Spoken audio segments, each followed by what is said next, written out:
Pula, kalau sudah ada guru di tempat, barulah kita dapat mengembangkan sayap kita di tempat.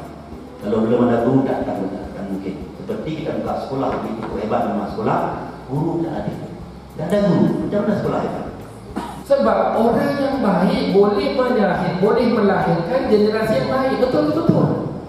Dengan tauhid, bagaimana kita mendirikan satu konsep, satu metode, cara, teknik supaya anak yang dalam perut, anak yang luar perut, anak yang umur 70 tahun, 50 tahun, 80 tahun, bahkan sebelum dia nasab, masih lagi kita boleh ajar Quran. Itu ialah bagaimana Syekhul Islam tunjukkan bahawa pedagogi dan metodologi itu dari Quran. Dan inilah yang kita bawa. Sangat memuliakan Al-Quran. Kenapa?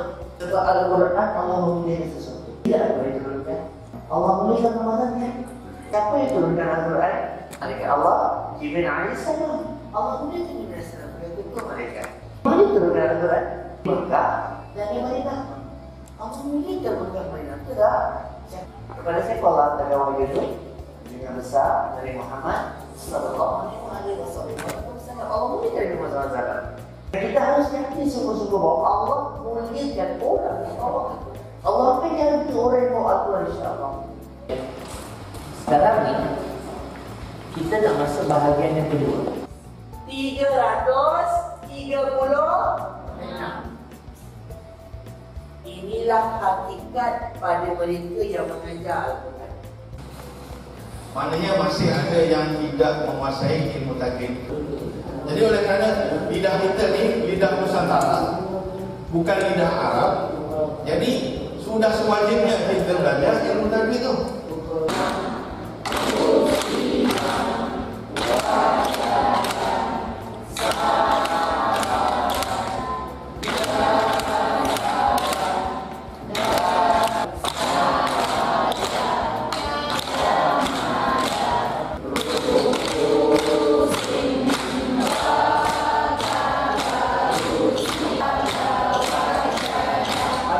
Itulah dia cara mengajar untuk latihan 1.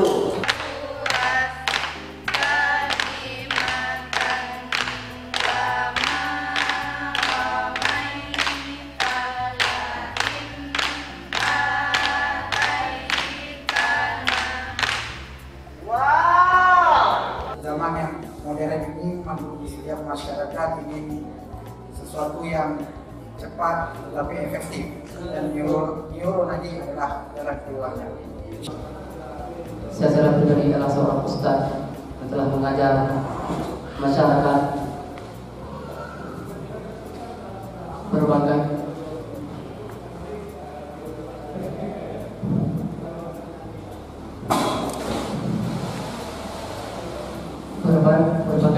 saya sampaikan kepada masyarakat awam supaya orang tua tidak bisa membaca Al-Quran, supaya adik-adik tidak bisa membaca Al-Quran, supaya pemuda-pemuda tidak bisa membaca Al-Quran. Andai kata mereka melihat teknik yang hari ini disampaikan, mereka akan menawarkan diri baik sebagai santri maupun sebagai seorang tutor. Salah satu teknik yang sangat didapatkan oleh orang Islam hari ini. Andai kata orang Aceh mengetahui teknik sepatu banyak ini, Masya Allah, ramai-ramai akan menjadikan seorang tutor. Nanti ini mungkin bagi saya sangat mudah dan secara lancar mengenal Al-Quran. Sehingga apa yang kami dapatkan di sini adalah suatu ilmu yang bisa kami tularkan nanti ke anak-anak kami. Kemudian terima kasih saya kepada para ustaz. Mudah-mudahan Allah melimpahkan rahmat dan karunia yang ada di semua.